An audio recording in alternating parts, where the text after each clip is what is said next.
Mike, turn your games down. Hi, everybody. Welcome to another What Are You Playing episode of Games My Mom Found. I am Mike Albertin, and who's What Are You Playing with me tonight? How's everybody doing? This is your favorite king of useless knowledge and man who has approximate knowledge of most things, Joe Butler. And hi, folks. It's Tony Corace again from the Hey, I Like That Game podcast. Mike, thanks for having me back. Of course. Hell yeah. I haven't listened to your show lately. I tried to. It's not. Are you on Spotify? We are on Spotify. Admittedly, we haven't put out a ton of episodes lately. I got a new job. I work at Riot Games now, and in all of the stuff I had to do leading up to it, like I just been way too busy to be making the podcast. But we have a new episode coming out, I think either later today or tomorrow, on game Cyborg Justice for the Sega Genesis, if anybody's ever heard of that. Sounds amazing.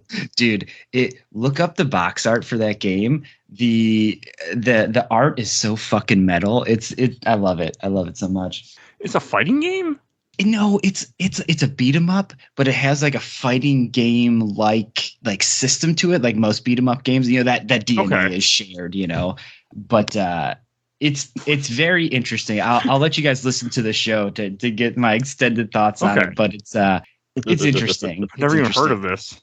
Dude, okay. Box art is really dope. And just listen to the soundtrack. That's the one thing I'll spoil from the episode. Just listen to the soundtrack. It's so fucking fire. It's really good. Okay. I don't play a lot of Genesis games. I wasn't a Super Nintendo kid growing up. I had a Genesis later, but it doesn't have the same like nostalgic for me. Same. My dad used to get me like random Genesis games all the time. Like he'd go on a business trip or something and come back with like a random game because he didn't know. He would just like go to the Funko Land and they would just like give him whatever. Yeah. And I have a lot of random games just from that. It's great. There's nothing wrong with that. Random games are the best. I mean, I do some of the show, not as many randoms I used to, but I try. Yes. That is like kind of the tenor of my show. Like, what's the most random thing we can play? Let's go for it. Like, I am going to play the Goemon games now, the 264 ones at some point. Oh, yeah. I'm 100% going to play them. Goemon's Great Adventure. So good. So good. So what we are here for is this is May of What Are You Playing? And also, it has been a year since we started doing the What Are You Playing. We have made it officially a year. So, hey, congrats. Of doing this show that was, I didn't know if it was going to stick or not, but it stuck. So, here we are. Plus, you picked one of the most famous gaming catchphrases of all time. So, I mean, yeah. Actually, it wasn't even my idea. This was actually my previous co-host at the time, Mike. It was his idea to do this because he played a lot of random stuff where I only play stuff for the show. I can't because I have a condition apparently where if I play anything, I have to record about it. Yeah. I mean, literally everything I play, I record. It doesn't. I can't help it. Yeah. Mike has some awesome game recommendations. Me and him were chatting a couple different times. He like plays some wild stuff. I love it. I'm actually going to be playing the Bouncer soon. You won't hear it for a while, but I'm actually going to finally replay the Bouncer of PS2. Oh my, that'll take what? 2 hours maybe tops. That game is so short. I'm okay with that. Well, when I was a kid, I actually went and tried to 100% that game, get all the characters leveled up, beat the game like 10 times beat it with different characters. Like I did everything for some because I was I did that too. Money, so that game's cool. Yeah, that game is cool. That's actually a really good. I should put that on my list for my show too. It's been a long time since I even thought about the Bouncer. Nobody does. My favorite part of the Bouncer is that it's a prequel to Kingdom Hearts, and even though it isn't, and Mike is peering into that rabbit hole, and it's going to eventually just start growing eyes and everything for that series for him. I'm so excited. I just played Kingdom Hearts not too long ago for the show, and my God, I did not remember how insane that lore gets. So. Dude, I was talking about this last night with some friends. It's like 1 and 2 is like, okay, this is appropriately anime, and then it falls off a cliff. Like, I have no idea what's happening in that game anymore. I know exactly when it falls off the cliff. It's Dream Drop Distance. Everything after Dream Drop Distance, like made for the series, is just batshit banana shoes. Okay. I look forward to playing more of it eventually. Someday. Oh man. Someday, probably not that far away, but someday. The only other game that I haven't played anything really, except I played Bloodstained, but I'll be talking about that next week. You'll hear all about that. But that's all I haven't played anything that isn't for the show. I don't have a whole lot to say in that aspect. Tony, what have you been playing lately? Well, speaking of Bloodstained, this game kind of aligns to that a bit. So I've been playing a lot of Rogue Legacy 2 lately. I don't know if folks have played the first one, but it's like roguelite platformer, I would say. I think that's like the best way to categorize it. Like the way that it works is you play like a hero character that's going into this castle that is, random or procedurally generated in roguelike fashion. And every time you die, your next character for like your next run, you pick from one of 3 like ancestors. So they will inherit different abilities and stuff. Sometimes they'll like have good passives that come from that, like, they earn more gold for whatever reason. Or sometimes there'll be like negative stuff, like they're colorblind, so your screen is in black and white.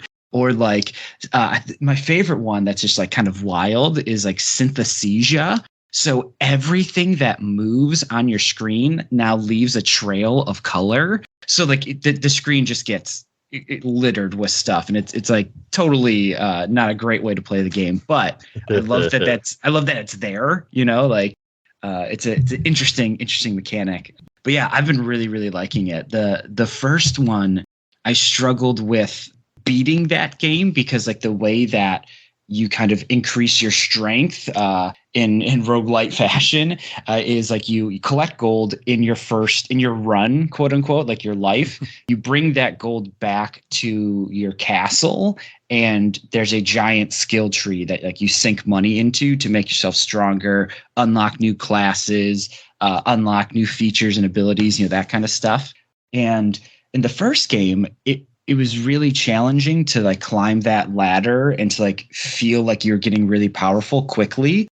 And in Rogue Legacy 2, they kind of changed the power curve a little bit where like you're unlocking stuff a lot faster in the first couple of hours. So even if you're constantly failing, because the game's hard, like roguelites are, hard. Yeah, they're like, not easy. Yeah, you're going to die. Like it's meant for you to die a lot. In those first hours when you're just getting like acquainted with the game, you're still unlocking a lot. So it still feels new, even though you're kind of seeing the same level over and over again, or maybe fighting the same boss over and over again. I really like it. It just came out of early access like a month or so ago. It's really good. I really like it. If you like that style of game, I guess Rogue Legacy 2, man, it's awesome. I've only ever played one roguelite, and that was 20XX, which I liked, but I got to a point where just like I just keep dying, and I don't like playing a game where I can't end it. That's just not good enough, and I don't. And with the podcast, I can't just like stick with it. I have to play other games and come back to it. It was not I'm like, I can't do this. Yeah, you need to progress through a game, right? Like, in part of roguelikes and part of like a lot of different genres is that like build of mastery of like the controls and of like the systems and stuff like that. But for the podcast, you got to blow through stuff so you can keep the wheel turning, Well, plus I don't like games where I feel like I'm just like, I've never been a fan of old Mario games when I was a kid where I just got to, keep playing the same part till I learn it. I've never been that guy. Like when I was a kid, I only played RPGs because I'm like, well, if I get stuck, I can just throw my head against the wall and do this for 2 hours and kill random enemies, come back and win. Right. Yeah. Totally fair. How I play. I mean, that's still how I play games. Like when I have to play a game legit and I can't use save states and cheat, I'm a little nervous. Like when I first started playing Bloodstained, I was a little nervous. I'm like, why? I can't cheat. But in that type of game, I mean, if I get my ass handed to me, which happened, I can just go level for an hour or do something and then come back and I'm prepared. And that's. Right. I mean, with roguelikes, I think you can kind of because you can just keep farming and get stuff. Yes. It's not the same, and it didn't work for me in 20XX at all. Yeah, like almost to your point in Rogue Legacy 2, the way you beat the game is you have to beat like several bosses to unlock this last room that has like the final boss in it, right? And that carries over run to run. Like I don't have to keep beating every single boss every single run. Once you beat one, it locks in that kill. And when you get to a boss, usually you have to go through this calculus of, am I strong enough to beat this thing? Like getting to the boss by itself is hard enough. And then when you fight it, it's like, okay, is it even worth me trying to like grind out and beat this boss? Or do I just need to go fuck off and get some more money so I can like even stand a chance, you know? So you can kind of do that grinding a little bit. But I totally see your point, Mike. Someday. Like I do want to play Hades someday because I feel like Hades is a game that I haven't played it, but I watched speedruns of it and things and watched and heard a lot of people talk about it. Like it's the type of game where you can just screw around and level up eventually and get through it. Yeah. Go ahead, Joe. Yeah, so with that, since real quick, I love Hades to death. I stopped playing Hades because I can't unlock the secret weapons, and I don't feel like dying like 4 or 5 times just to get that dialogue, because that's only the only real issue I've ever had with that game, is that I played it. I've beaten Hades once, which unlocks way more of the game, but I know there's secret weapons, and you have to exhaust dialogue to get them, and I'm like, I don't really feel like doing this. Yeah, that's when you put a podcast on and you just chill. Yes. Yeah. Yes. Yes. Mike, when you eventually do Hades, I need to be on that episode. Okay. That it won't be anytime soon, but yeah. It's one of my favorite games of all time. Okay. I absolutely love it. Like Supergiant games by themselves are like, they're awesome, but then that game is just like it's a masterpiece. Oh my god, it's so good. Yeah, I definitely do want to do it someday. We did Transistor on the show a long time ago. Mm-hmm. It didn't do very well. Nobody listened to it. Go episode 114. Go listen to it. But 113. But it was a very good game. Supergiant makes good games. I never played Pyre yet, and I beat Bastion once and really like Bastion also. Pyre's really dope. That's a really cool game. It's a really cool game. That actually is not a bad one for your show either, because it, like Transistor, it like you kind of progress through it and then it kind of ends, whereas like Hades kind of just always is going. Like you can just always play that game. Mm-hmm. There is kind of an end to it, but you have to beat the game like 9 or 10 times to really like get to that point, which is tough. Yeah, at least it was tough for me. It was really tough for me. It took me like 100 hours. No, I can't play a game that long. I play a game for 11 hours, and I'm like, game needs to end. Like, I was playing Kingdom Hearts, and that was over, I think I was over 15 to 20. I was getting to that point. I'm like, game needs to end. I'm ready to be done. Oh, man. Then I don't even want to tell you how many hours I have in Elden Ring then. Jeez. But I just don't have the time. Mm-hmm. Are you still enjoying Elden Ring?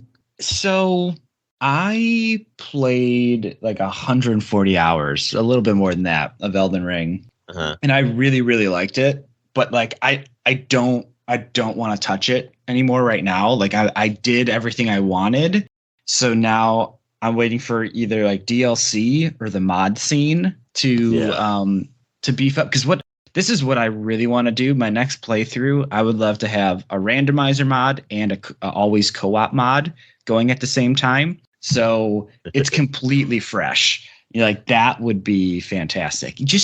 Just randomizing chests, that one element, like keeping all key items in the right places, right? But every other chest randomize it.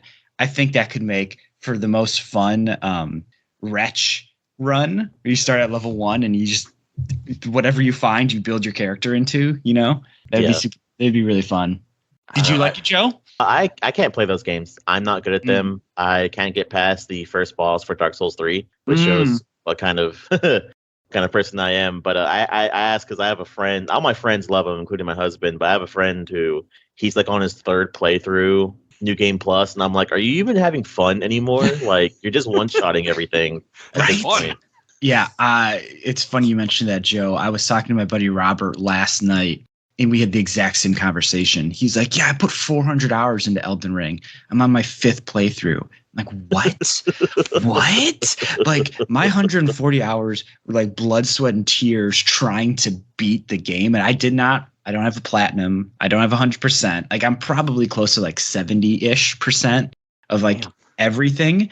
And it's hard. Like I've never beat a FromSoft game in my life. I've always struggled with them. Like I typically really don't like super duper hard games like this, but Elden Ring is fascinating. Like it's designed in such a way that there are bosses that you feel like you have to like slam your head against, but that those moments are few and far between, because anytime you run into a boss, you're like, nope, I can't beat this. Like there's no way.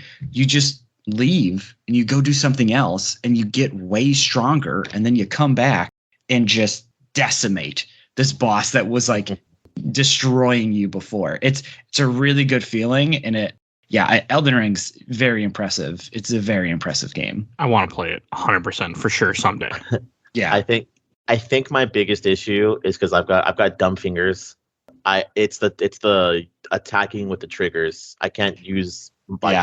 It takes getting used to. It takes some getting used to. That's 100% fair critique. I played Dark Souls 1, 2, and Bloodborne, beat those 3, and like I hated Dark Souls 1 at first, but after once I got past it, the early part of the game, and I started to get the hang of what I was doing, I loved it. But also with it being an RPG, any From Software game that I play, I just go and farm forever. Yeah. I put a podcast on and I just go farm somewhere and get a ton of souls, level up, and then go beat the boss. Yep. That's how I beat every RPG style game that I get my hands on. Hey, Mike, have you ever played a Monster Hunter game before? No, not yet. No, because I was gonna say, if you like the things that I'm hearing that you like, you may really love a Monster Hunter because it's a podcast game. Like you put a podcast on and you grind against these monsters. Like it's hard, but like once you figure out a monster and like you get your weapon in a very Dark Soulsian way, it's really fun. It's really fun to just sit there and grind out monster parts and stuff, listening to a podcast. I found I like playing games a lot like that. I mean, people give me shit for it all the time on the show. The show because I don't listen to music. I just like podcasts while I'm playing games. It's great. For me, it's better. Tony, what do you use in Monster Hunter? What weapon? Yeah. Okay. Which one? Which one are we talking about here? We talking about World? We talking about the new one? New one? You play the new one? Yeah, Rise. So when I played it on the Switch initially, I did Insect Glaive. I'm a bug boy for life. But when I bought it on the PC and played another like fucking 30, 40 hours of it, I went Sword and Shield, and I really, really like Sword and Shield. Sword and Shield is very good. I think it's because in Rise you have that wire bug attack, the added movement and stuff is really good for Sword and Shield. But yeah, like all the weapons are fun in that game. Like, dude, Monster Hunter's dope. Do you play, Joe? Oh yeah, I'm playing recently. I'm trying to level up before the DLC comes out in exactly a month and a half. Yes. I dual wield because I'm a true edgelord. Oh, you do the wait. What is that? They're not daggers. They're like short swords. They're daggers. Yeah. Then, dual blades. That's it. Yeah. That's it. Once I get enough stuff that I need, I am currently my final build is the hammer. Can't go wrong with the hammer. Yes, hammer's sweet. I really liked hammer in Monster Hunter World. I use a lot of hammer in World. I own World, but I never play any of them. I own multiple copies of different Monster Hunter games. I've always had the intention to get around to them, but never happened yet. Dude, Monster Hunter. I love Monster Hunter. Monster Hunter is really good. I was a late adopter to Monster Hunter because I started with World. I was always like a observer of how cool Monster Hunter was because of Giant Bomb. Like Jason, whenever he talked about Monster Hunter, I'm like, this sounds like a game I would like. But then he talks about all the bullshit that you'd have to do in Monster Hunter. I'm like, you know what? I don't want to worry about bringing a map and paintballing a monster. Like, I don't want to do that. I like maps. Like, whenever I play Metrovanias, for example, I always go and print out a map and laminate it, and then I have it while I play. That's amazing. That's like a smart thing to do. Well, it mainly it helps for the. I mean, I don't like. I have it there. I don't really look at it like. I mean, I always get a map that has all the bosses, but I mainly use it like, okay, am I getting near a save point because I'm gonna die and I don't want to run all the way back, and I can see, oh, there's a save point right over here. Okay, so I'm gonna just go up here and I can then rest and be okay. Like that's how it helps the most. Plus, like if you're trying to find items, sometimes you're like getting deeper into them. I usually don't always pull it out until later in the game. And then I'll pull it out and be like, okay, I need to find this item. It's here. Okay, I can get here. It helps to have that physical map, and plus it's kind of like my trophy now because I have every time I do a Metrovania, I print out a map, I take the map and I keep it and put it in a box. So now I just have a whole bunch of random maps in my basement just in a box. That's fucking cool, Mike. I really, really like that. That's super cool. I used to work for FedEx. That's how that started. So it was cheap. Like, okay, I'm at work. I'll download a map, print it out. Okay, go buy it, laminate it. Now it costs a little bit more, but yeah, that's how it started because I worked there. I love it. I absolutely love it. When did you start playing Monster Hunter, Joe? I've seen my friends play it a long time. I've had friends in high school. My husband's a huge fan. He's been playing since he was also in high school, and they do the whole, claw arrangement on the PSP and stuff like that. Oh my god! So, but I started playing Worlds. I got a little bit through Worlds, and now I'm on Rise, and hopefully trying to level up. And like I said, be ready for, is it Sunbreak coming out? Sunbreak, yep. Yeah. Is this the second DLC for Rise or first? First. Okay, the Ice one, that was for World, that I'm thinking of? Yes, Iceborne was World. Okay. I don't play these games, but I try to stay educated on what comes out and what exists, just because I like being aware. I don't play a lot of different games that aren't for the show. I don't play any games that aren't for the show, but I watch a lot of speedruns now, just so I can still absorb information about a game until I get around to playing it. You are a video gamesman. You like all video. You like all video games, not even just the ones you play. I love that. I love video games. I just do. I love that aspect. Yep. And I love watching speedruns. Speedruns, I think, are a great way. Like, awesome games done quick. I watch those all the time because you can learn about a game. Like, it will tell, they'll explain things. They don't understand totally half the time, but they'll explain how the game works, and you can experience it in a way that's also very quick. And then, so like, that's part of my sleeping routine is I'll lay down and go to bed, and I'll watch like 20 minutes of a speedrun or something, then go to bed. Yeah. So that's how I absorb information. A buddy of mine, for his bachelor party, we were going to go to Good Games Done Quick. I ended up falling through, and we're doing something else. But man, I would love to go to one of those things live, because Mike, you're spot on. Like, speedruns are super fascinating to watch, and like listening to the commentary, and like, I've never watched it, but there is, I don't even remember how many years ago it was now, but somebody did, or a team of two guys did, a Final Fantasy VII 100% speed run, which was like, it was a very long. It was like 12 hours or something. Like, it was a very long. I may be wrong.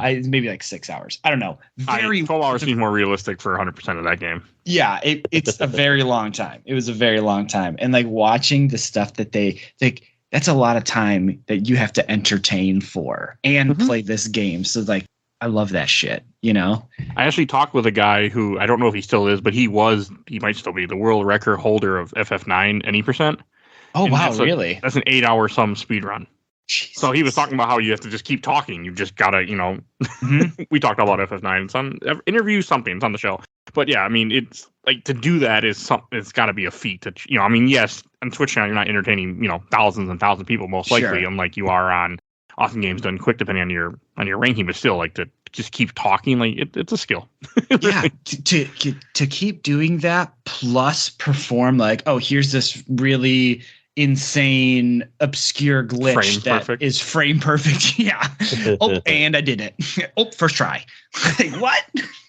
It's awesome. The thing that got me into speedruns really was when I first started playing Dark Souls, and I was terrified of Dark Souls, and I tried to watch speedruns of Dark Souls, and I think that's the one where it's like, when you realize how hard something is, and they're just like, do, oh, done, move on. Like, that's the super impressive part. And I love watching any speedruns of From Software games, except for Sekiro. Sekiro doesn't interest me at all. Really? I don't know why. I know why, because you can't level up, so it doesn't interest me at all. I just bought it. I think it's a good game. I mean, I've heard nothing but good things, but as a guy who loves, like, the reason I love Dark Souls 1, 2, and Bloodborne, because I can level up. So yeah. In Sekiro, if I remember correctly, I think you gain abilities, but you don't level up. I don't know. I know nothing really about this game. I just know it's hard. Yeah. My buddies who are like super into the From games keep telling me like, I would love this game. So I bought it when it was like super on sale. I'll try it sometime. I don't know. Have you ever played Dark Souls 2? No, I've only played Dark Souls 1. Okay, 2 has one feature that only 2 has that a lot of people complain about, but if you kill an enemy 12 times, they don't respawn anymore.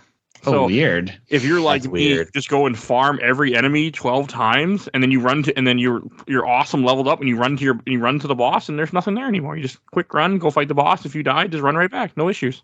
Wow. It's not, they don't tell you it. I figured out by accident because I was getting my ass beat by an optional boss, and then I realized the enemy stopped spawning.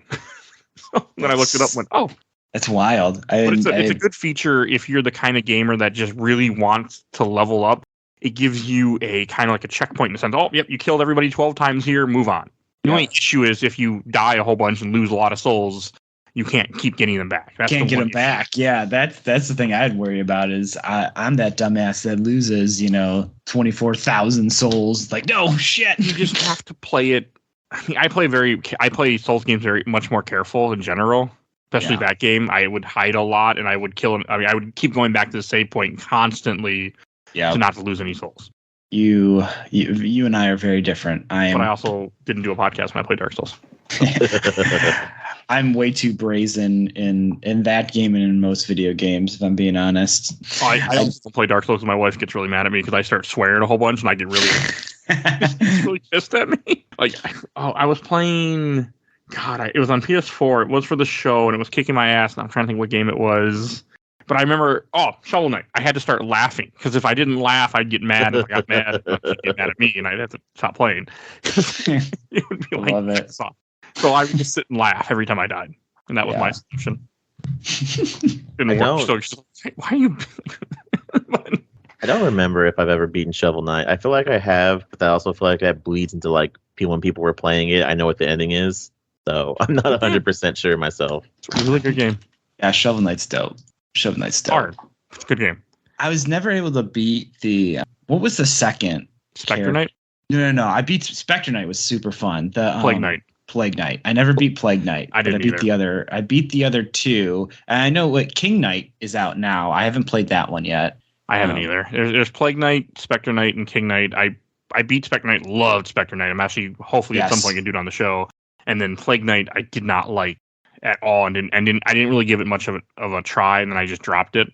Yeah, dude, Plague Knight playthrough is very fun. I played that through like in a weekend. Like I devoured it. It was so good, so good. One day, those are all things on my list to get to. Yeah. With the show, I do minis, so that lets me play games that I wouldn't have been able to play otherwise, or that I can just kind of fit in wherever. Like I played Wise 1, which has not come out yet on the show. Comes out next month, but I played Wise 1, and that game is really good for a game that came out in the 80s, early 80s or so. Yeah, I've never heard of that one. I need to look that up. You never played any of the Wise series? Mm-mm. Wise 1 plays kind of like a top-down Zelda. It's on Steam. Yeah, I've never played any of those games. You're going to want to use a guide because it doesn't explain certain things as it's a 1980s game near the end, but it's really quick. You can beat it in a couple hours, like 2 hours, and it's a fun little RPG. I highly recommend Wise 1, and I'm going to play Wise 2 at some point, but highly recommend them. Interesting. At least the first one I can recommend. Yeah. Speaking of games that, like shorter games that I recommend, maybe a possible minis episode.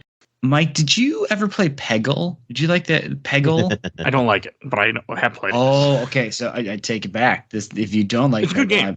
I just don't like puzzle games a whole lot. Dude, there's this. So it's in early access right now. There's this game. It's called Peglin, Goblin, but Peglin, and it's like it's a roguelite Peggle, and it's so much fun.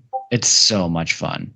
I wouldn't call it like a puzzle game. It's just like it's a pachinko. It's a pinball game. So Konami, if it's pachinko, does Konami have tables? No. There's no stake. There's no health club involved here. But yeah, okay. So on Steam, they have it labeled as deck building, pinball, roguelite, permadeath. It's pretty neat. There's also a free demo on Steam too if you want to try it. But Peglin is really fun. It's like I didn't get super duper into Peggle. Because I know like that was like 360 era. A lot of people were like super duper into that game. And I got in very late to the 360 era. So I kind of missed the boat on that. But it's fun. Like that style of game to me is pretty fun. And this is a really, really interesting mishmash of genres that I didn't know I wanted. It's okay. neat. I mean, I love games that mismatch genres. Like I found out that it can really be a thing for me sometimes. Mm-hmm. Yeah, it's people get so damn creative. I love it. Mm-hmm. That's why I love Steam so much right now. Like, there's a few games people have recommended on this in the What Are You Playing? Like, example, From the Lake is one somebody recommended, and I'm just waiting for it to drop down to $5 one day, and I'm gonna pick it up. Yep. Not until it's $5, but one day. Go ahead. No, go ahead, Joe. I said, y'all were talking about what is it? You said Peglin, and then Mike, you brought up Konami. And if y'all see that we might once again be getting another Silent Hill game for the umpteenth time. Oh yeah, I'll believe it when I see it. some screenshots like got out there or something. Some screenshots. It was like 4 screenshots that look very Resident Evil 7, and I think someone offhandedly confirmed the Medium team, Bloober, Bloober team, yep. Yeah, is making it, and I haven't played the Medium, but I have heard some good things, but I've heard mostly bad things, so I'm a little concerned.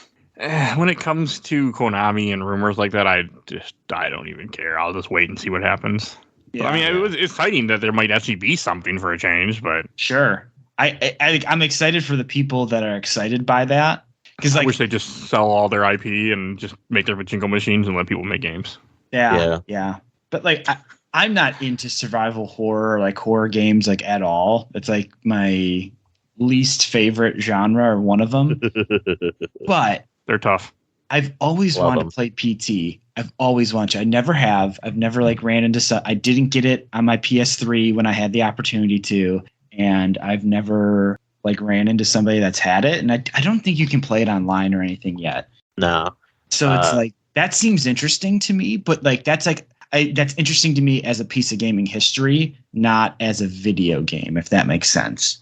Survival horror games are tough. Every year, Spooktober, I play a bunch of them, and I hate myself that month every time for the show. Like, I'm doing it again this show. I got Haunting Ground planned, Silent Hill 4, so I'm going to hate myself. But so it's just a thing I do every year. So I'm with you. I can't stand them either, but when I have save states and have ways to cheat, I can force myself to do it. Yeah. And with that, I would like to talk about one game, since this is what are we playing. One game that it should not be recognized, but I'm always a sucker for how people incorporate new times of horror. I've been playing that weird indie game, Poppy Playtime. What the fuck? I don't even know what this is. I gotta look it up. Okay, so what is it? It's shit. It's one of those games where like, like how like Five Nights at Freddy's induces your like scare of Chuck E. Cheese, and you have like that Bendy and the Ink Machine that's pokes at weird old school Disney stuff. This one's a toy factory, and it kind of induces like shit toys you used to be scared of as a kid. The second chapter came out, and this is the main thing that chases you. I put it into the blue thing. Yeah, it's a blue thing. But the second game, it's like a weird, like, I can't remember what it's called, but it's like the toys that have the rubber limbs.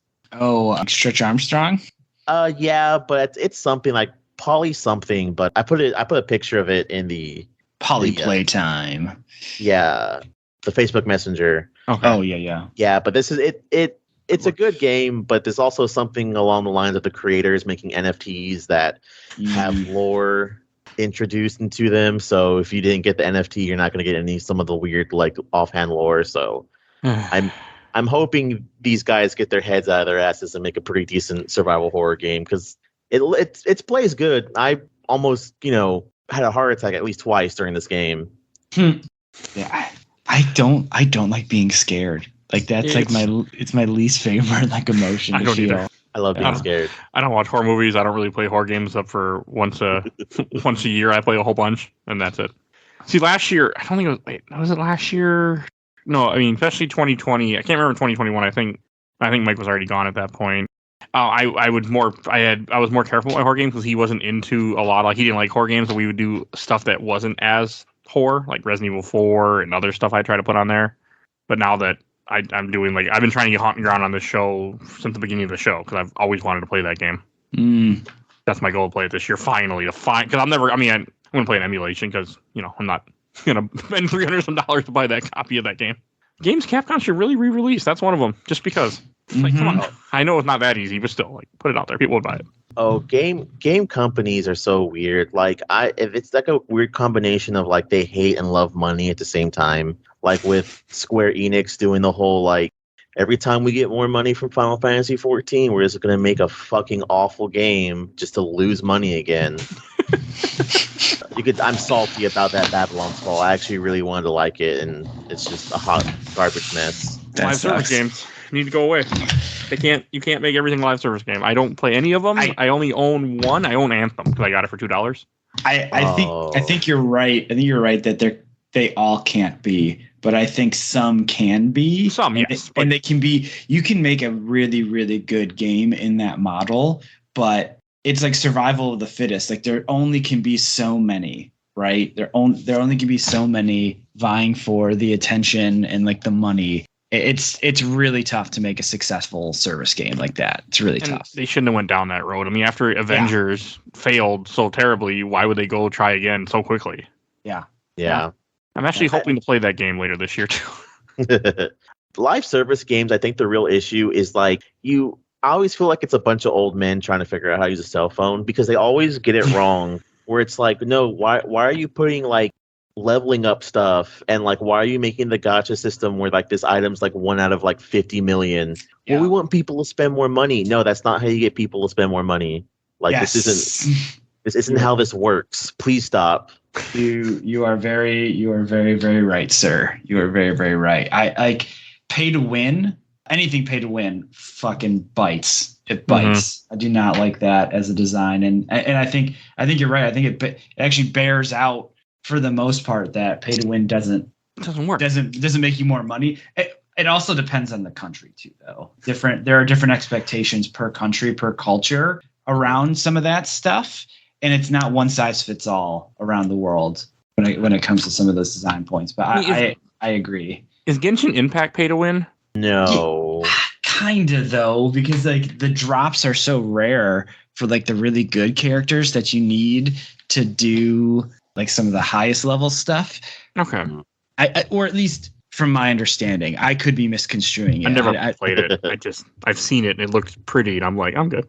It's neat. I've played a little bit of it. I've always thought like it was just like it was a waifu husbando game where like you don't really need to like get the characters. And whenever I know Genshin has like I haven't put any money in it, and I've gotten a couple characters that are really good. So I would imagine their pull system isn't that bad. So you could probably play that game. I want to say if you really do enjoy a game, you shouldn't put more than $10 a paycheck into it. Mm-hmm. I unfortunately can speak to that. I played a game called Little Empire back in the day on mobile, and I put way too much money in that game because someone I was living with, she loved that game, so I put money on there for her to buy equipment and stuff. And there's a rabbit hole out there, all right. Yeah, Evan is another one I spent a lot of money on too, like a dumbass. I won't spend $1 on games like that anymore. Yeah, I won't touch it. Yeah. It's microtransactions are interesting. It's like such a, you have to be responsible with how you wield that mechanic, because it can be very exploitative. Yeah, for sure. But there are right ways to do it. There are wrong ways to do it. Or right in the sense of like doing right by your players, But yeah. Now I just spend my money on Steam for games I'll never play instead. Feel better. Yeah. Hey, brother, I understand. I mean, I did it with physical collection. Like, I have a gigantic physical collection of 360 games next to me, and after I moved this last time, I'm like, you know what? I don't want to do this ever again. Yeah. So now I just buy almost everything digital on Steam for like dirt cheap. It's so easy to do too. Like, I'm looking at my Steam catalog right now. I think I've bought like 5 or 6 games in the last month, and it's just like random stuff that I'm seeing. Like, oh, this is like 50% off. Well, I have to buy it. Oh, this game that I barely have ever heard of is like $3 right now. Well, I probably should buy it, and then it just sits in my back catalog. I just bought Blasphemous, so who knows when I'll get to that. 3 Wise games because they were $5 each. Dark Void because for some strange reason I want to play that one day. Sure. Dead Rising. Remember Me. I bought that at some point. Lego Star Wars 3, and I will probably. And I bought Lost Winds because it was like $1.50 for 2 games. I mean, who knows? I'll ever get to them. If I don't even care. They're just there, and they make me happy. I just bought Flint Hook for like same sort of thing. Like it was $5 or something, and I was like, yeah, I'm going to buy that, and it'll sit for a long time. Same with I bought the Disney Afternoon Collection, which is like DuckTales, Chip and Dale, Darkwing Duck, Tailspin, which that's gonna hang out on Steam. DuckTales 2 is really good. Mm-hmm. I've never played it. That's a really good NES game, especially with Rewind. You can run through it in an hour and enjoy yourself. Dude, DuckTales 1, that moon stage, like, man, that music is fire. Absolute fire. I had the Darkwing Duck. I had that NES cartridge, and I played it a lot as a kid. It's really fucking hard. That game is hard as hell. I covered it on the show once. That's a hard hard. Mega Man clone. That's a hard game. It's a very hard game, but it's fun. It's in like I think the sprites are really good too. It's a cool looking game. Yeah, it's a cool looking game. The NES I don't play. NES is a system that I don't have the same love for because my gaming really started on Super Nintendo, so I haven't played a lot of NES games. But every so often I try to I went through all Mega Man 1 through 6 because of the show. Finally, so I got to play. I played all of those. I don't play a lot of NES games. Sometimes people recommend them and they'll end up on a mini or somehow on the show, but not often. Gotcha. Any other games you guys want to mention you've been playing recently? I've got probably like a couple. Sure, Like, let's not go. a lot. Yeah. So we're talking about survival horror, one that I think is very dear to my heart, but I hate it. You know how they have like the new survival? It's not survival horror. It's actual survival horror. What is it? Gathering? Yeah, it's a gathering, and you can't get too cold, and you have a hunger meter and a drink meter. I've been playing The Forest. Oh yeah. Yeah, and I've been playing that with friends, where the island is full of cannibals, and they mutate. There's mutated versions, and they eventually get more horrible and terrifying. I've been playing that with friends. It's me, my husband, one of my roommates, and then a couple of our friends who are husband and wife. So it's 5 of us on there, and it makes the game a little bit easier. Yeah, you're all on the same island then? Yeah, we're on the same island. Okay. It's a neat game. A buddy of mine bought that for me because same sort of thing. Like group of friends were getting into it. It's neat. It's definitely a neat game. Yeah. No, Your son gets kidnapped by cannibals. You have to go find him. Timmy, I love it. Mm-hmm. That first scene where you're like crashing in the plane is very intense. Yeah, it's pretty cool. Yeah. What is it? I'm also a highly recommendation, which I have words for people, anyone listening. Me and my husband have been trying to play the new Borderlands. Oh, what is it? Tiny Tina? Yeah. I've been getting into D&D when I moved, and it's basically what it is. And I recommend it for anyone that wants to get in the Borderlands series, but it feels like they're too scared to because they're on their even though it's Borderlands 3, it's like the 5th game in the series because you have Tales and the pre-sequel and all that. Mm-hmm. This one has no story connections. What is it? The main bad guy is voiced by Lego Batman. Oh, yeah. God, what's that guy's name? Was it BoJack Horseman? I can't think of his name. Will Arnett. That's it. Yeah, it does a great job. I love that whole game. My only complaint is they said it's cross-play on all systems. I'm playing on my PS5 and my husband's playing on the Xbox, and it crashes like every 5-10 minutes. No. That'd be really annoying. Yeah. And then a truly horrible game, so terrifying for both of you that I doubt either of you would ever play it. Kirby, the new Kirby game, I've also been playing that too. I actually want to play this game. I'm very eager to hear what your thoughts are. It's great. Yes. You could play it in 8 hours. My one complaint is I tried playing with my husband and he doesn't like playing as a bandana wallaby. Kirby inhaling things is truly horrifying. You know, he eats big light bulbs and like fans and there's where you eat cars and do race mini games. The game is just all kinds of this is a Kirby game. It's so weird and I love every moment of it. Dude, Kirby games are great. I'm also a Kirby main in Smash Brothers. So I feel like I just need to play the game. Represent. It does look cool though. I'll get to it maybe someday. Nintendo games I don't play a lot because they don't get cheap. They don't end up on Steam. So yeah, that's the hard part with the Nintendo games. I played Nintendo games years later. I'm playing I started playing Sunshine this morning for the show, obviously. But so that's when I played Nintendo games years and years later. Yep. Yeah. With this, I really want to play Odyssey because it has that open world feel. Yep. That every Nintendo game is eventually doing. I know, the new Sonic game looks like it's doing it too, where it's kind of open world. So I recommend Kirby. Mike, I know you don't have a lot of time, but I know I could I've gone through maybe 2 sittings of that game, and I'm almost done. And those weren't long sittings either. Yeah, it's a pretty short game. Someday. But that's also because there's a new game plus mechanic that I've heard is horrible. Not horrible bad, just horrible hard. Okay. And I'm I don't think I have to play that to fully enjoy the game. Right. I'm not the completionist. I don't need to suffer at games. I just beat them, see the credits roll, and end the game, turn it off. Mm-hmm. I could never do what that guy does. Never in hell. I watch his videos and I enjoy him, but never. Nope. What about you, Sometimes I Tony? enjoy them. Sometimes they're annoying. Anything else you got, Tony? I have one other game I can mention that I think deserves a little more attention. It's this game called Young Souls. So it's on Game Pass right now, I believe. But even still, I think it's fairly cheap on Steam. Let me look it up real quick. Yeah, well, $25. That's a good price. But it's a beat 'em up RPG. The fighting system in it is like really good, like kind of like what the first thing we were talking about with beat 'em ups, how they're like they share a lot of that same DNA with fighting games. This one's it's a very fun beat 'em up. It's a brother and sister like main character combo, and you can play the whole thing co-op with somebody else, like local. I think you can do multiplayer too, like if you did like a Steam remote play or like a Parsec or something like that. But it's a really fun. It's a very fun beat 'em up that has a lot of different weapons to try that give you different like combo potential, a lot of items that will switch around your gameplay.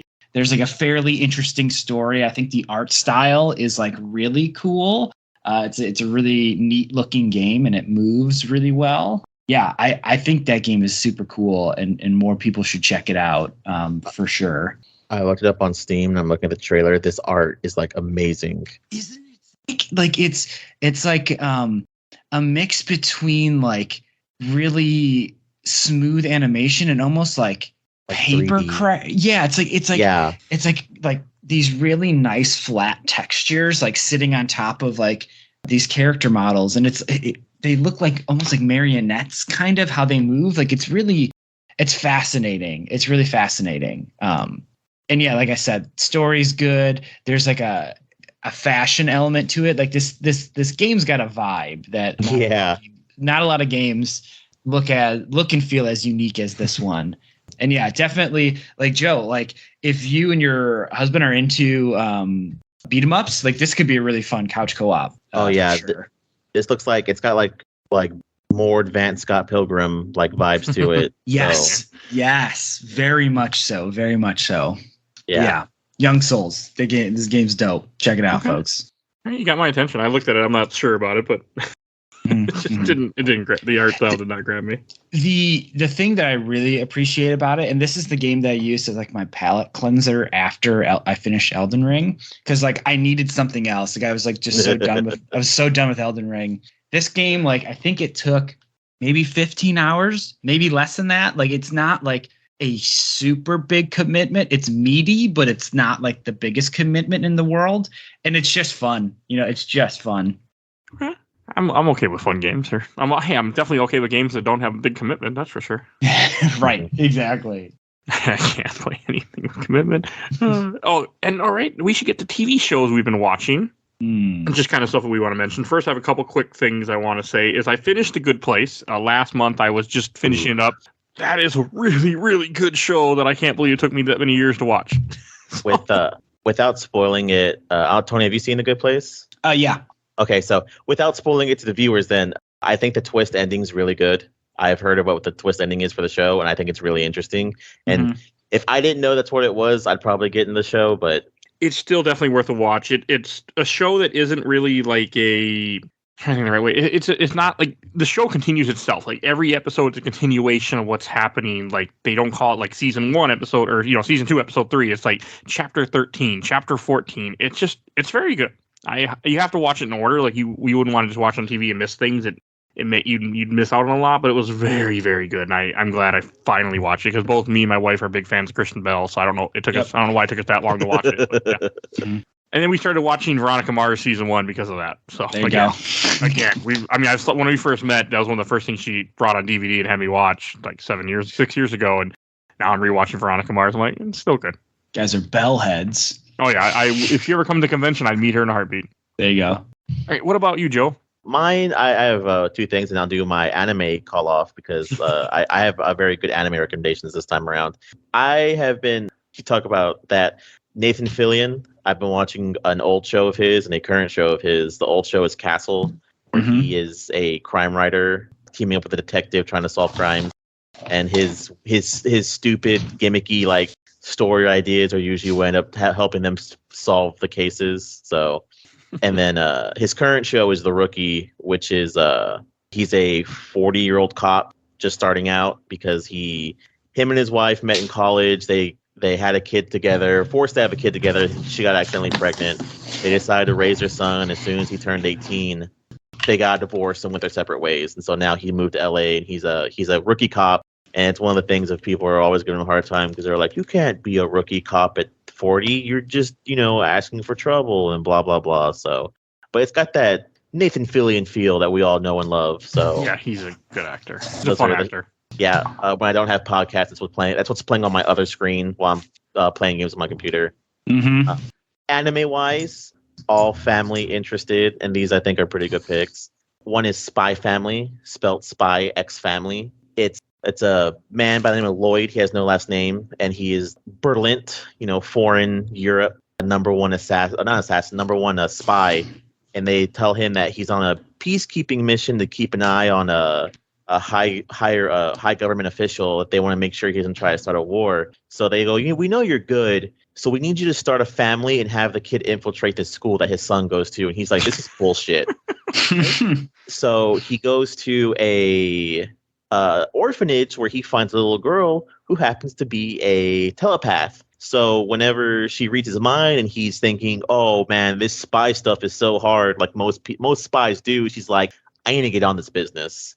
So she knows what age kid he needs. She lies and says she's 6, and she reads his mind to do the crossword puzzle to show she's a genius. So he adopts her. To which then following up the next episode, they're out doing her school uniform, and a woman walks up and she's reading her mind, and she's like, oh, what a handsome man, and what a beautiful kid, but he's probably married if he has a kid. It's fine though. It's not like I can handle anything. It's not like I'm an assassin.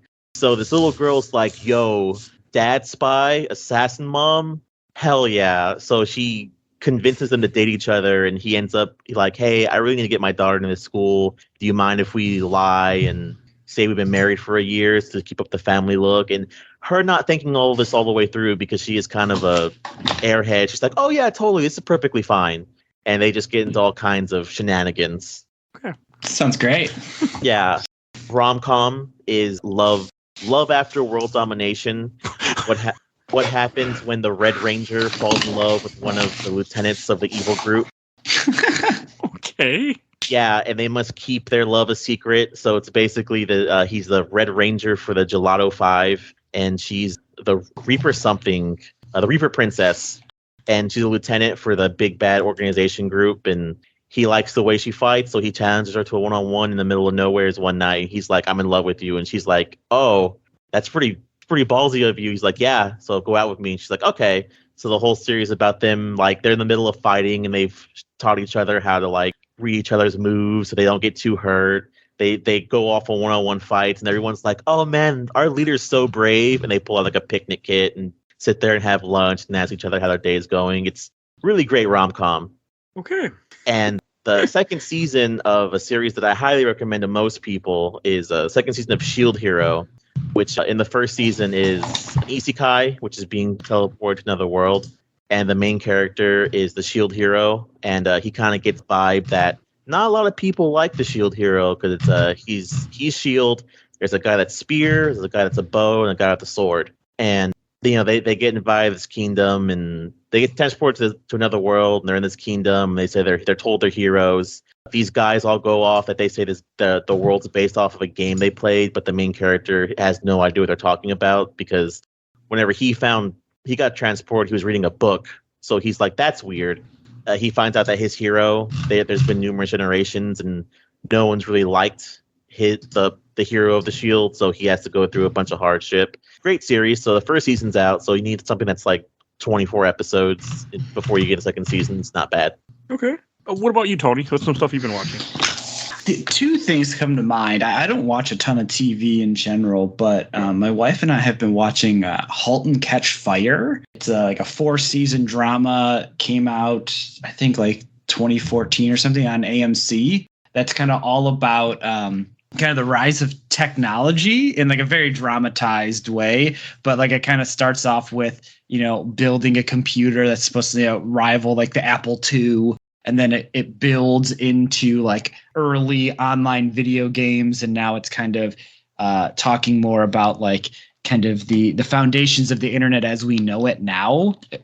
It's a really fascinating show. I find it really entertaining. It's a backdrop that I find interesting too. You know, like big tech, early big tech. I find that fascinating time period. It's a really good show. Well acted. Some of the characters are not my favorite, but others like make up for it. So I really enjoy that show. It's really dope. Halt and Catch Fire. Streaming service is it on, if any?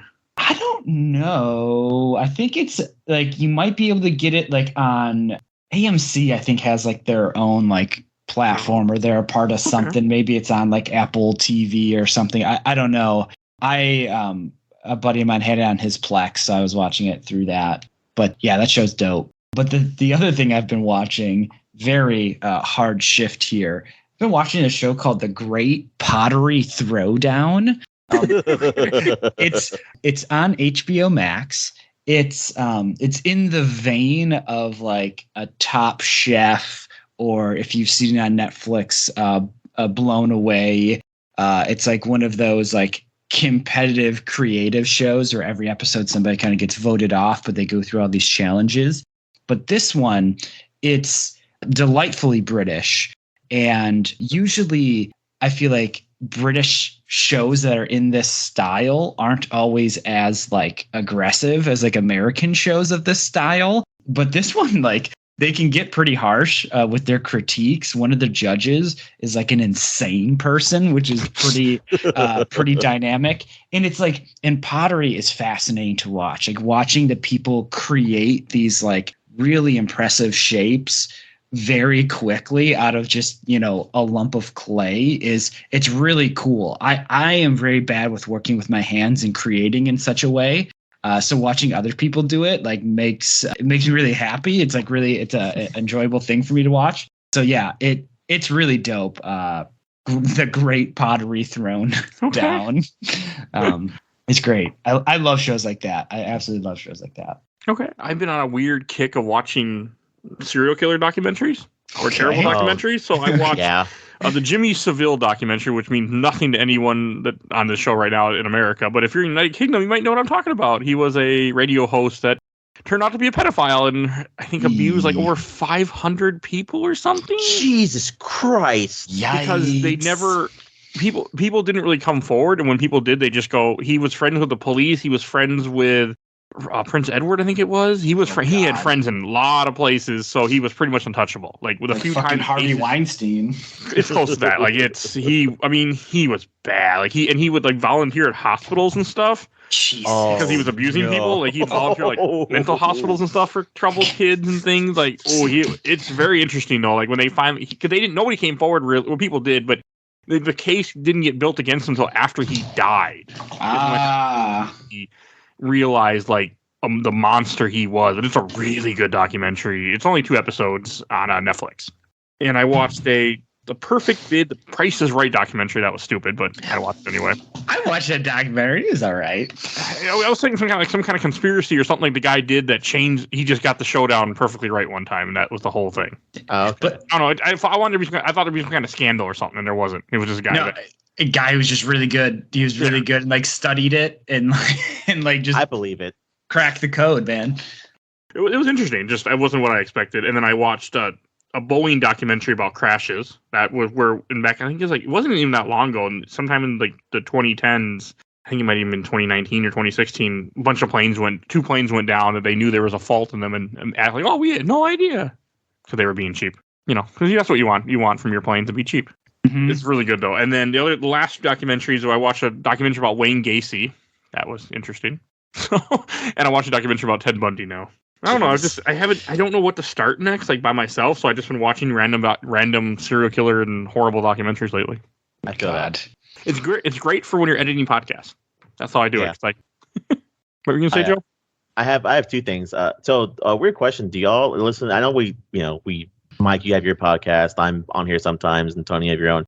Do y'all listen to those mock podcasts? Like they're like based on like it's like a podcast, but it's like a TV show, so you kind of like listen in. Oh, there's not a lot of shows like that I follow. Other than I used to listen to the Adventure Zone, if you count that. Yeah, I guess kind of. Yeah, I guess that counts. But you're talking more like Welcome to Night Vale, like that kind of thing. Yeah, Welcome to Night Vale. Man, I used to listen to that a lot too. I tried. I couldn't stick with it. I got halfway through before I completely forgot about it for some reason. I had a friend that was really into it. Yeah. One is a show that I've been watching with my husband. I haven't finished it yet, but I know the ending's really good. It's on Netflix, so it's not a podcast, but it's recorded like a podcast and drawn over. It's the Midnight Gospel. Okay. Made by Pendleton Ward. He interviews people, but it's drawn over stuff, and a lot of it talks about like people's opinions on death and reincarnation and things like that. But the other one that I should have brought up on a podcast recently, and I didn't, Mike, because I always feel like showing Carrie something he didn't know, or Kenny. And this one, I came out the day that we did the podcast, and I completely forgot to bring it up. There is a Batman Unburied on Spotify. Oh yeah, I've heard about that. Yeah, and it's about Batman, and he's a forensic where you open up dead people for the police. Oh, like forensic scientist? Yeah, and his parents are still alive, but What? Yeah, Thomas Wayne is Lance Reddick. Interesting. Okay. Yeah, and Bruce Wayne is Winston Duke. Lance Reddick is like the you ever see, he's in a lot of famous stuff, and I feel bad for using this as an example. The concierge on John Wick. Oh yeah. Yeah, he's also going to be Wesker in the new Resident Evil TV show. Oh, okay, that actor. Yeah, and Winston Duke, the rival in Black Panther. Oh, what are you talking about? M'Baku. Oh, and Baku? Yeah, he's in M'Baku. Yeah. Okay. So He's a good actor. yeah, and so this voice cast is because listening to it, I was like, I'll give this a chance because it's Batman. I like Batman. It's also really different, so I thought I'd give that a try. Okay. Sure. I don't. Those don't interest. Well, those don't interest me. Like, it's just weird. Like, I know Marvel did a bunch of those, like Wolverine and stuff. I was gonna say I heard about that Wolverine one. I never tried them yet. They just, Yeah. I kind of like my podcast to be very random with no type of like, just I don't have to pay a whole lot if I have to pay complete attention if I don't want to. But that sounds interesting. Maybe I'll take a look at it because it's on Spotify. I use only Spotify now for podcasts for some reason. Understandable. Yeah. I do have one last show I want to mention before we go on to movies. I started watching Gotham again. I'm on season 1 of Gotham. Yeah. Because I've been in a Batman mood lately. We've been recording, like, we recorded a lot of Batman episodes, like we did year 1, and I just started, I'm like, Gotham is a really fucked up, violent show. I watch it with my wife, but it's interesting. I'm about halfway through season 1. Mm-hmm. I forgot how, I know that show goes, like, off the rocker later. I know that. It does. It's amusing. So, yeah, I just started that. I don't have a whole lot to say. Just, I can't believe I never watched, I only watched season 1 and 2 back in the day when I was sailing the 7 seas and worked second shift. I was watching the second season, and I just fell off it and never got back.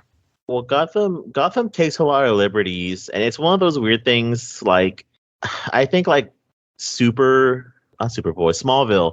I feel like it's a lot of those weird inconsistencies where it's like Gotham has a really weird issue where it's like, oh yeah, this is before the villains became before Batman exists and all that stuff. But it's like a lot of this stuff doesn't make a lot of sense, and it kind of goes the same way in Smallville too. So, but Yeah. I guess it counts because Batman would fight villains that have already been established, which is why Gotham's already so fucked up. But It works. It's just a different take on. I don't mind that part. It's just a thing where Batman doesn't really exist, even though yes, he's there, but he's not there yet as Batman. But yeah, it's fine. But yeah, I had that same problem with it years ago. This time it's not bothering me. yeah, I actually like Jim Gordon a lot, and that actor does a really good job. So, that guy does do a good job from what I've seen. So, any other shows you guys want to mention? I mean, we can talk briefly about Moon Knight. I don't want to go into spoilers because I know Tony hasn't seen it yet. Yeah, no spoilers on me. Don't spoil me. Don't spoil me. It won't make any sense man. if we tried. So, yeah. Well, all I can say is, man, Moon Knight. The only real spoiler, not spoiler. Did you finish it, Mike? no, I'm on the last episode about halfway, but I didn't finish it. Okay. Well, Moon Knight does thankfully. There is a confirmation.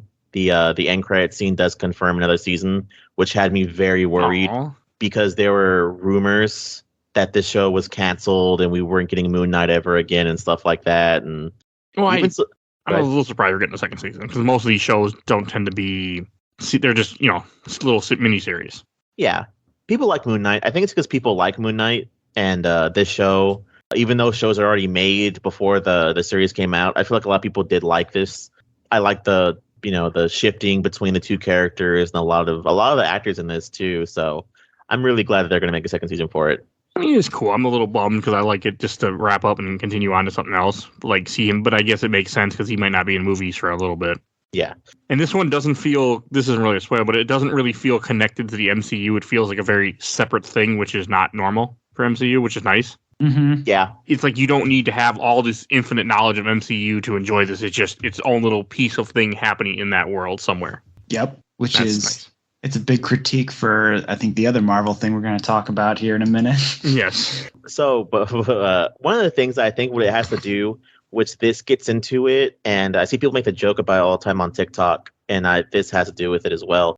There's like a weird thing where Marvel the series, gods exist in general. So I think what really helps too is that since Moon Knight really goes into the Egyptian god stuff, that's why it's good to have it separate from the series, because then it starts getting too confusing.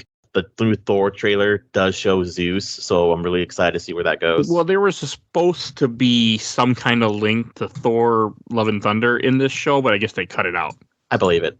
Which I'm okay with because of the whole god thing, because in Thor Love and Thunder, the idea is Gord the God Slayer is the villain and he's killing gods, I guess. So if somehow it was going to have something to do with the Egyptian gods, but they cut it out, which is fine, because Moon Knight, it really feels like you're just watching a separate show from, not continuation, because I'm not a big fan of the Marvel shows. I mean, I have enjoyed most of them.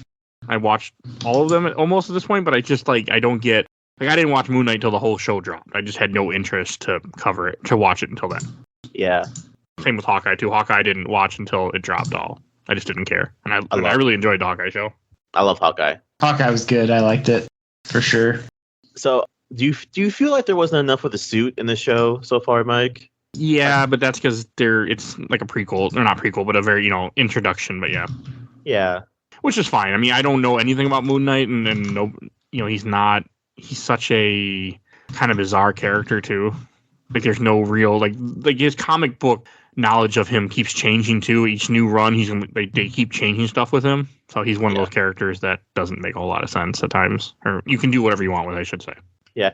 I feel like from what I've been seeing, they use a very popular run for the TV show of Moon Knight. So I guess they must be doing something right. I need to read more Moon Knight comics. I have one in the plan, in the bucket that I want to do soon, or wants to do. We're not very much a spoiler to this show at all, but have y'all both? I think I brought this up before. Have y'all both watched Eternals? I have, yes. I watched like half of it and I stopped. I couldn't. I was very like by that movie. It's too long, and it's not a Marvel movie. It's something completely different. It's too fucking long. It's too long, man. I am so fucking done with these super long movies. And like, if your movie is going to be more than 2 hours long, there better be a really good reason for it. Like a really, really good reason for it. Like not to like jump the gun too much, but like I saw Everything Everywhere All at Once, and I really enjoyed that movie, but it was way too fucking long. Like I enjoyed it, but like if they cut out, let's say 20 to 25 minutes of that movie, it's a better movie and it's still just as like incredible as it is. And like, I would have a better time with it, and maybe that's just my attention span these days, but like, I don't know. Anything longer than 2 hours, I get uppity about. I watch most of my movies on Netflix or some kind of streaming way, so it doesn't. I mean, I go to theaters sometimes, but not a whole lot. Mainly just Marvel movies. Like I didn't even see Eternals in theaters because my wife's like, "I'm not going." So I'm like, I don't want to go by myself. I don't care that much. Yeah, I'll just watch it on Disney Plus. Well, shit. Where the hell I was gonna go with this? We're talking about Moon Knight shows. Before Moon Knight, what were we talking about, Tony? Everything Everywhere All at Once. Yes. This is going to completely loop around, which is funny. The reason why that show is long is because that was the original pitch for Loki. Oh, really? Yeah.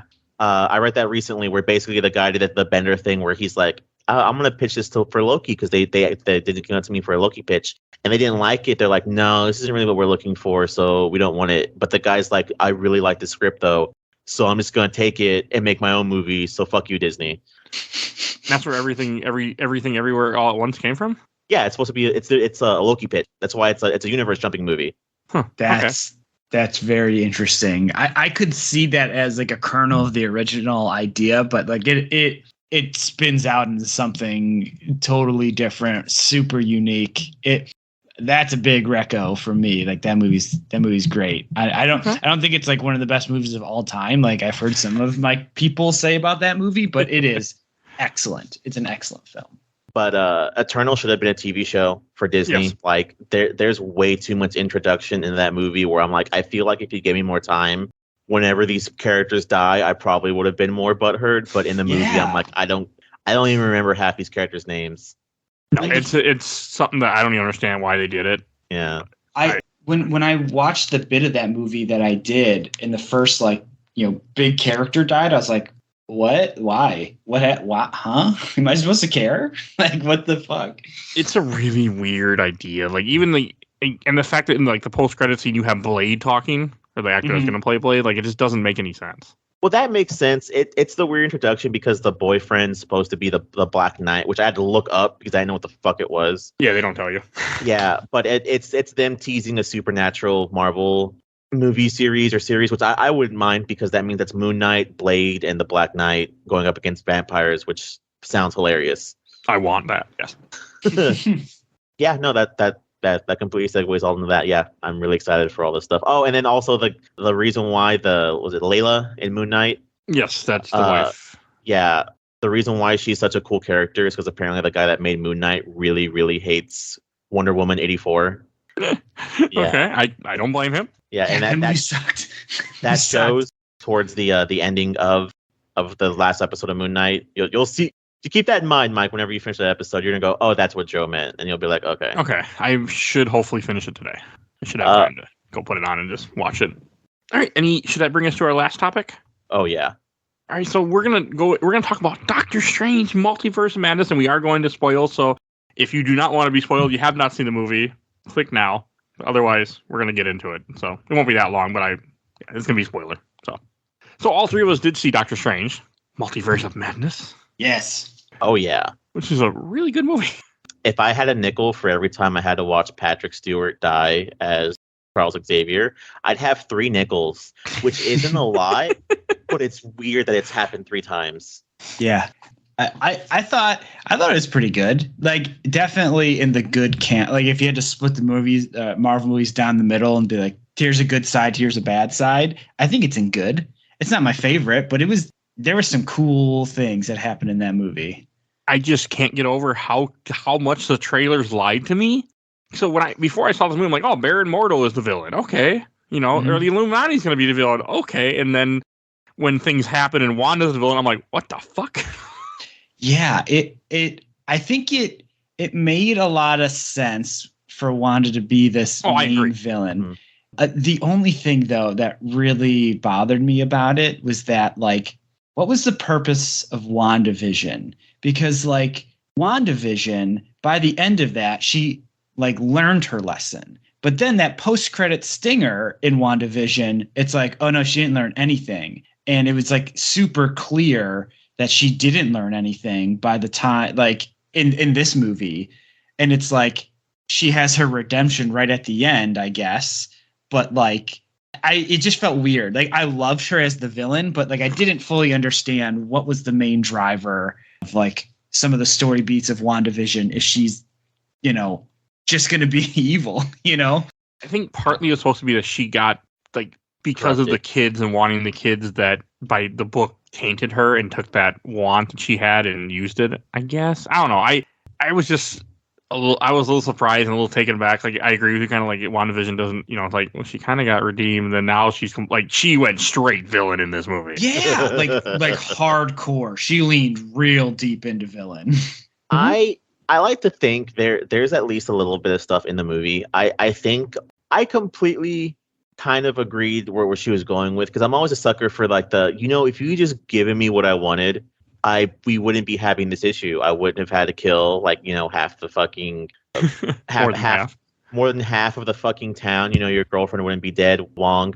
But like the really good moment that I feel you could sit there and go, oh no, she's fucking crazy, is the moment where she has America on the slab and she's like, I'll take you to your kid. I'll give you what you want if that's what you want. And Wanda goes, no, I need your power. because what if the kids get sick and I can't cure them in that universe? And you kind of also go, Wanda, you just like blew up like 30 people. You could cure your kid's illness if you really wanted to. She's insane. She's gone insane. And I think that, and it was really cool to see her being this villain. Like I like her a lot. She's one great. of my favorite characters. Yeah. And kudos to Elizabeth Olsen too. Yes. She was excellent. Mm-hmm. She did a great job. There's a weird theory there's a weird comments that I've been seeing float around. I don't know. I want to say they probably are true. That technically this was made during WandaVision. So the whole reason why WandaVision's kind of like thrown out is because the series wasn't done yet. So there was no real reason to be like, oh, that's why, their connection doesn't make sense, because you only have if half of WandaVision, I don't even think has gotten to the real world yet.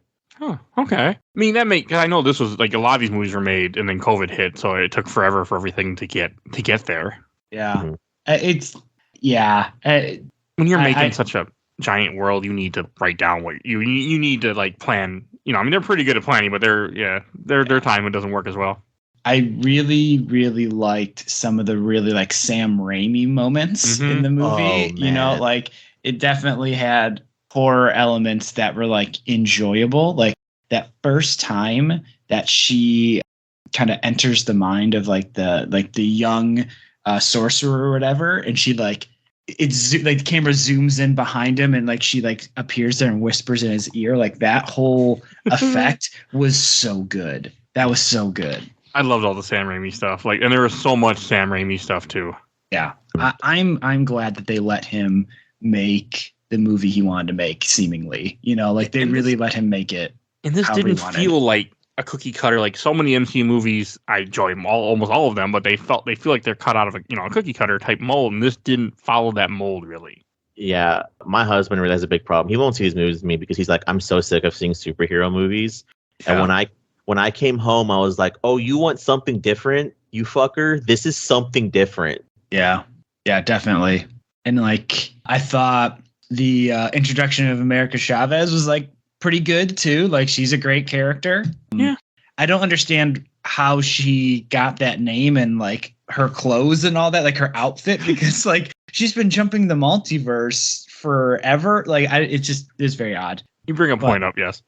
Yeah. But she's cool. I like that as a character. Can we talk about the Illuminati for a second? Can we talk about that? How do you guys feel about the Reed Richards casting? I'm down. I'm completely perfect down. if they keep doing it. I don't know if this will be the Reed Richards we get, because this is technically late Fantastic Four, because he made the comment, he's like, I have kids. Yep. So this is, when they bring us Fantastic Four, are they going to go all the way that far into how long they've been around to where he has the kids already and everything? I just don't know if that's where they're. Yeah, it would be a big this jump. Was a one time. Yeah. So it'd be a big leap, but I wouldn't care, because like they kind of learned their lesson in Spider-Man, where it's like, I don't give a shit if you show me Uncle Ben dying again. Yeah, I'm going to blow my own brains out. And they, so them setting up the whole Spider-Man's been Spider-Man for a while thing was really good. Hopefully, maybe they'll start learning their lesson, like, like kind of how like DC's doing it, where like everyone knows Fantastic Four, so just start the series off where they already have kids and they're already well-established heroes. I would love to see this casting again, because I think he was like the fan cast everybody wanted, and he's perfect for, I think, Mr. Fantastic. He's a good actor too. I think he could do all right. It kind of took me aback at first. I was not expecting that at all. I wasn't either. I cheered. Yeah, I was definitely not expecting it, and I don't know. I don't know if I love the casting, but like immediately off the top of my head, I can't think of anybody who's like supremely better fit for it. So maybe I'm just, being salty. I never like loved the Fantastic Four to begin with. I like Dr. Doom. That's the best part of the Fantastic Four is Dr. Doom, in my opinion. But I don't know. We'll see. It was cool to see Professor Xavier there. I thought there was going to be more of a mutant event.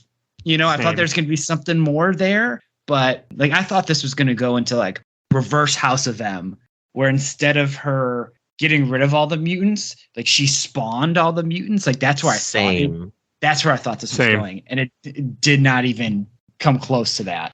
No, they went in a completely different way with it.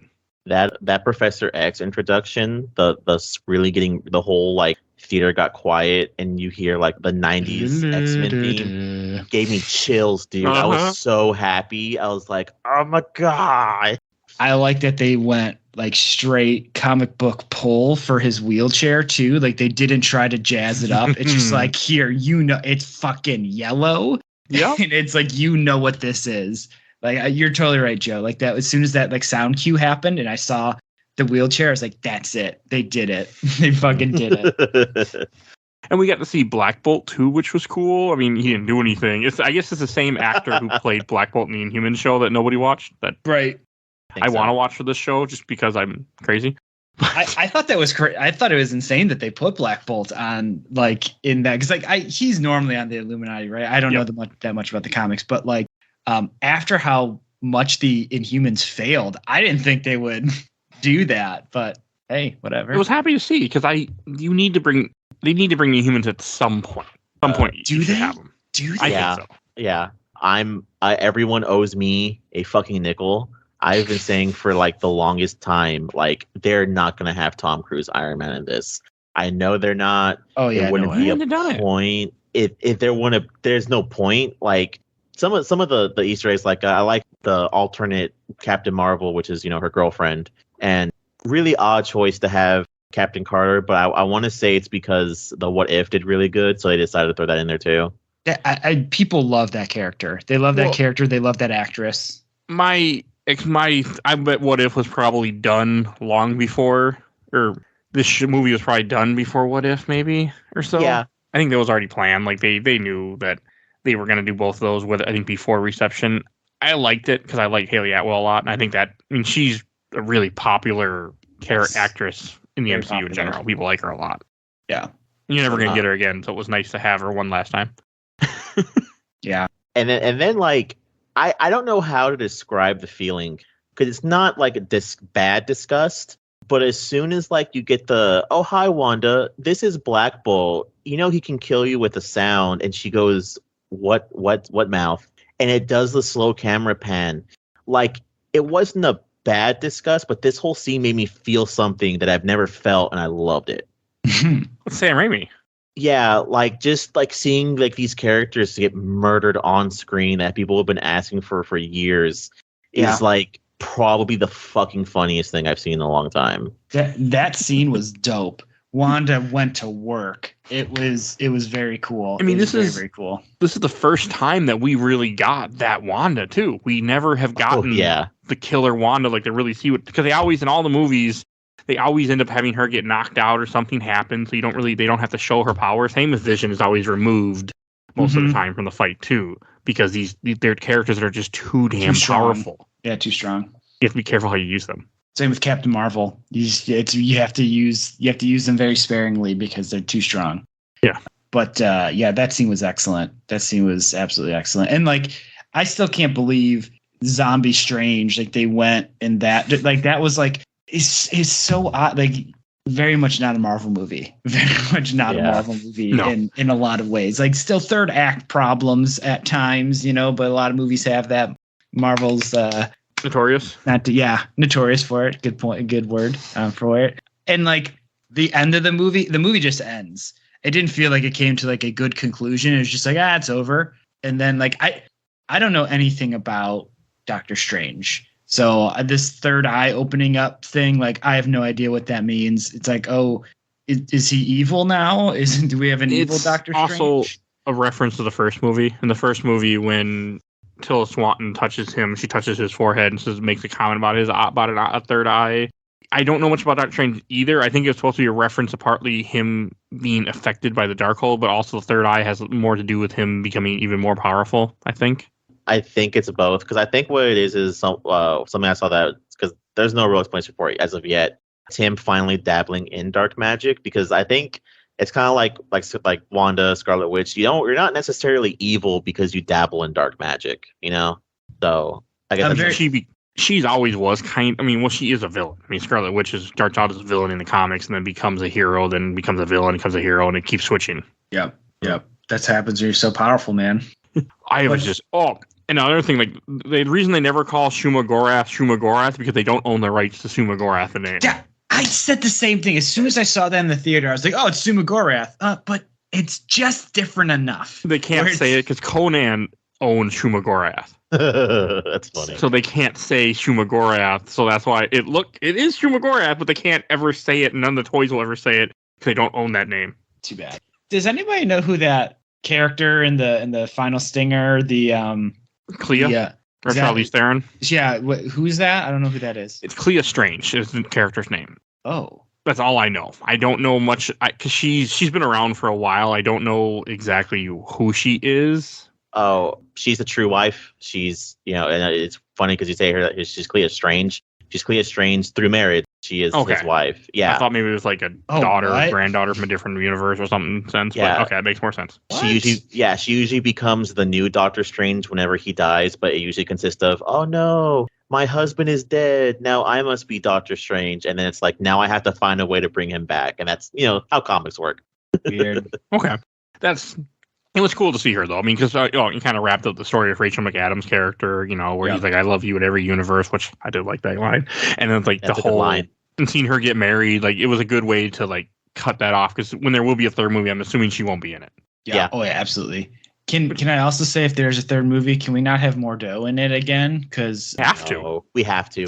Dude, they didn't wrap up his story in the end of in the stinger of the first movie and the whole plot of the first movie. You see him kind of realize, like, there's too many sorcerers and he wants to kill Strange. And then I thought he was going to be a villain in this movie, which is what the trailers told me. And they lied to me. But like, I did not. I had a hard time with his use in this movie. I don't know. Like, it was just like, is it like the constant? Like, is he like in every universe, Mordo hates Strange? Yes. Is that just like, that's just what it is? Because it was like, hey, we're going to fight now. Okay, now we're fighting. It seemed to come out of nowhere and was just like not useful. So my theory with that is, and I completely agree with Mike, they put Mordo from a different universe to make it seem like it was ours, to make you think that he's the villain for the movie. Because it felt like because I was thrown for a loop. I did not expect that to go where it went. Mm-hmm. So I felt I was really thrown.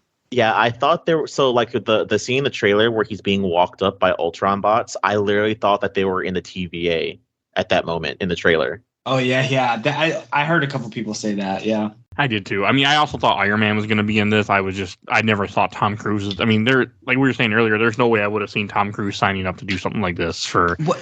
Yeah, is that the big rumor that there's going to be a new Iron Man and it's Tom Cruise? No. It was a rumor for this that Superior Iron Man was going to be in here because he's part of the Illuminati sometimes, and it was going to be Tom Cruise. Oh, you're not going to pay that millions of dollars for an Easter egg with Tom Cruise. It's not going to happen.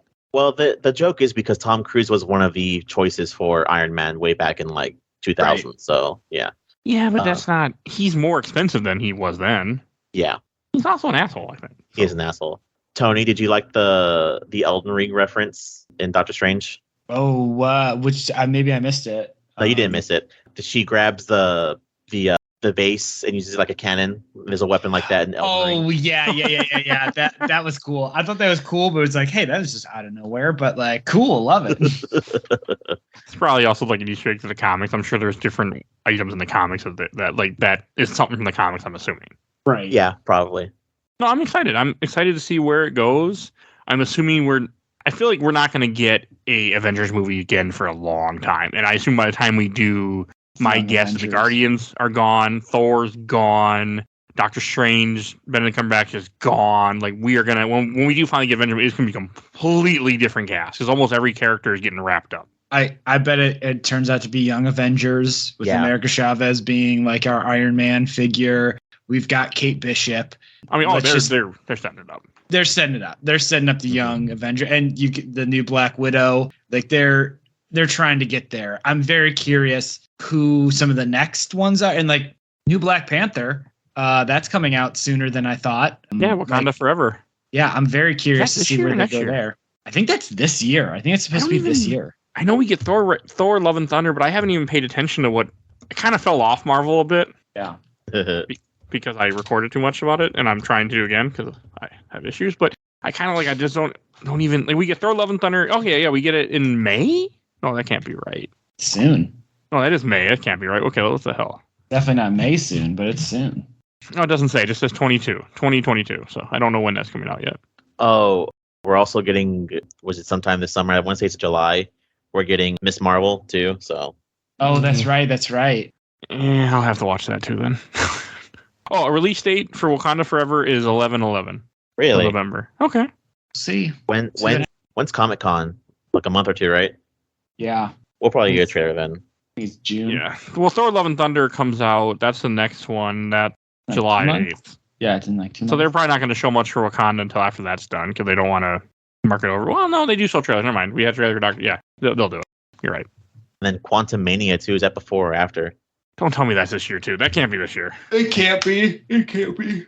Can, but I don't want it to be. No way. I don't. 2023 February. I don't Okay, need never mind. This many movies. I don't need all this Marvel stuff. I really liked the newest Spider-Man, but outside of that, anything past, like kind of the Infinity War stuff, I've been very mixed on. And I don't know where they're going for like the next big thing. And it may not be a big thing next, right? It could just be a lot of like smaller stories for a while, which is fine. But like, I don't know. I'm not nearly as hyped on Marvel as I used to be, which makes sense because it's been like fucking 10 decade. years. Like, yeah. Oh, we also get the Guardians of the Galaxy holiday special this year. Yeah. And we get She-Hulk still this year. We get Secret Invasion still this year. Oh, What if She-Hulk. season 2 is still this year? God, I Am Groot is still this year. Too much. Yeah, I mean, Kraven the Hunter is next year, but that don't really count because that's Sony. But Yo. I'm excited for Guardians of the Galaxy 3 comes out next year because I think that's the end of the Guardians. Hopefully. Yeah. That's probably going to wrap up Peter Quill and Gamora's story and then probably have a new Guardians of the Galaxy, but it'll probably be whatever people they have and wrap up the series. I want it to wrap Nova. up. I want it to go away. Nova, man. I'll be Nova Corpse next. I feel like Guardians, like the fact that like with them being in the Thor movie, my guess they're in the movie for 10 minutes. Same. It's not a long one now. No, I think because originally Thor was supposed to come. Well, Guardians of the Galaxy was supposed to come out before Thor, but because they fired the director like an idiot, that's I think what happened. Is he was going to be in the movie for a little bit to show kind of where he went after Endgame, and then he was going to go off on his own. It was going to be a Guardians movie, but because of the release dates being switched, they had to put the Guardians in the Thor movie and have them there. But I think they're going to be around like very, very short. I bet they're in there for like the first scene and then that's it. Mm-hmm. Yeah, that scene in the movie where you see them, the trailer where you see them flying off like warp drive, that's them leaving the movie like forever. Yep. I can't be it. It's going to be really short. I'm really excited. I'm not gonna lie, this Thor trailer is all I need for like a Thor trailer, especially because all the new trailers really lie. Like I want to be completely surprised when I see Christian Bale as fucking the Godslayer, whatever. I think it's gonna. Yeah, they haven't showed him yet. I also think this will be the last Thor movie too. Yeah, would make sense. They'll have a new one. They'll have a new hammer. Band, yeah, I mean, so. I'm sorry, not the last Thor movie. I said it wrong. Last Chris Hemsworth movie. Mm-hmm. I want him to be done. Much as I like him as Thor, and I like him as an actor, I want them to just be done. Like I don't think Hawkeye Jeremy Renner should show up again ever. Maybe one more time, but like they need to be done with him too. Yeah. You remember that Scarlett Johansson? That's the only one I want back. Do you think the next Tom Holland Spider-Man trilogy is going to end and kill off Peter Parker and halfway through the third movie? I don't know. I feel like we're trilogy. I don't even know if they do another trilogy. I don't think they do another trilogy. I think we get one more, then it goes to Miles. No, they confirmed that the Tom Holland's on for another trilogy after the last one ended. I want to see the fucking contract. I want to see the contract. That seems like too many. I really like Tom Holland as Spider-Man. Don't get me wrong, but like, it seems like too many Spider-Man movies. People love Spider-Man. He's my favorite superhero. But like, this is the thing that I was worried about with Marvel. It's like, oh, now Marvel movies are becoming Marvel comics, which I don't. This is where I get off the train. There's too much of it. It's the same problem. Like, I love Dragon Ball Z, but I think Dragon Ball Z should have ended literally like 25 years ago. Like one of those things. So it's like, I love the core of this thing, but it's a victim of its own success, and it keeps growing and growing and growing. And it's like, oh, it's just getting worse. It's just getting worse, and there's more of it now. Like, So my theory, as of right now, I'm calling it now. So Martha Date boys, this is my calling it now. We're gonna have a Spider-Man trilogy with Tom Holland. One of the movies is gonna be Venom. Can't tell you what the other movie would be because it's gonna be some kind of filler like the other Spider-Man movies were. The third one's gonna be we're gonna get a Sinister Six moment. We're gonna have the introduction to Miles probably on the first set of the first movie of the trilogy, and this trilogy is gonna end either halfway through the movie or the end. Tom Holland's gonna die, passing the mantle to whoever Miles Morales is. Calling it now.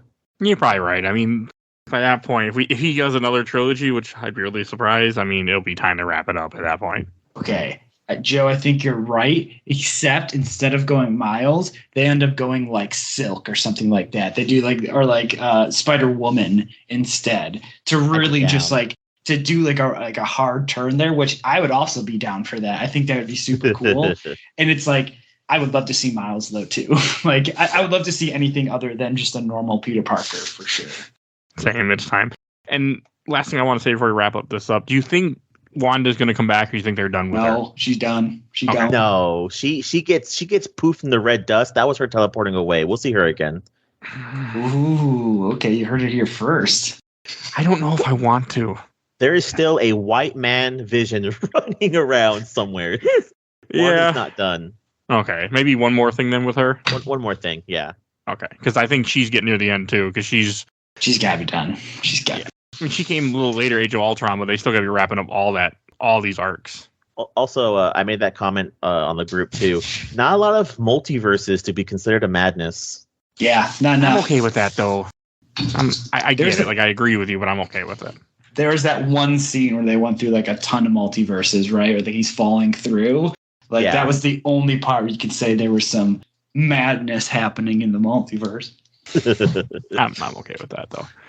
All right, that should wrap this up. Tony, where can people find you at? Oh, thanks, Mike. Folks can find me at the Hey I Like That Game podcast. You just search that anywhere on the internet. We show up. We're on Spotify, iTunes, all that. At Like That Game on Twitter. We're on Facebook and all that stuff. Next episode that we're doing, so Cyborg Justice coming out soon. Next episode we're doing is Lord of the Rings: The Third Age, which I've never played that game. I've played almost every JRPG from like, you know, the past like 20 years or so. I've played like every one from like Super Nintendo back and like 90% of PS1. Anyways, doesn't matter. I somehow have always skipped this game, so I'm very excited to get into it. Should be a good one. I'll listen to that for sure because I have been wanting to play this game for years. I own a copy of it. I've been trying to put it on the show. It's an RPG, so I haven't, but I've always wanted to play it. There you go. Definitely. So might get my interest depending on if you like it or not. Perfect. Yeah, I'll let you know.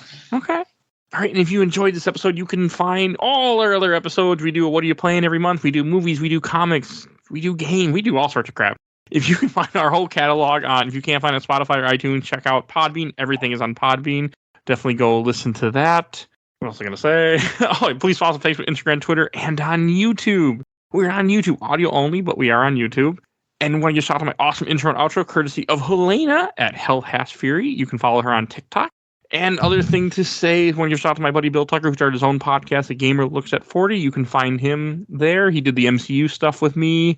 And we have a Patreon. For as little dollar, you can vote in our Patreon poll. Right now, it is a sequel poll. We do Resident Evil Apocalypse, Blade 2, Empire Strikes Back, and all of a sudden, I'm drawing a blank on the last one. But there's 4 movies. So go check it out. As little as a dollar, you can go vote in our polls. And I think that's everything I need to say. So we will see you guys all next time. Bye, everybody. Bye. Later.